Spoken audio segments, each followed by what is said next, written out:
अरे भैया क्या हुआ रे भैया? बोल रहा पूरा पवन सिंह लग रहे हैं जी। है?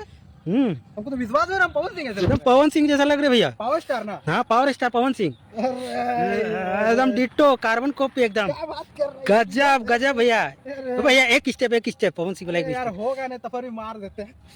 अरे यार गजब गजब एकदम डिट्टो डिट्टो, विश्वास नहीं हो रहा अपने आंखों पे। थैंक यू भाई, थैंक यू। गजब भैया गजब, अरे अरे अरे अपना आंखों पे विश्वास नहीं हो रहा भैया, एकदम ठीक ठीक ठीक ठीक ठीक। कॉपी लग रहा है भैया, एकदम कॉपी लग रहा है पवन सिंह ही एकदम एकदम। हाँ ये बात हुआ।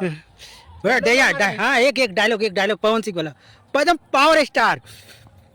मैं इस देश का हनुमान हूँ, ये देश ही मेरा राम है। जिया छाती चीर के देख, जिया दिल में हिंदुस्तान है। जिया, क्या बात, क्या फाड़ पावर, दे मुंह से निकाल के, धरती चीर के फाड़ दे। वाह जिया जब। नहीं भैया एकदम कॉपी लग रहे सच में, वो भी देखेंगे ना पवन भैया भी। अरे अरे अरे अरे अरे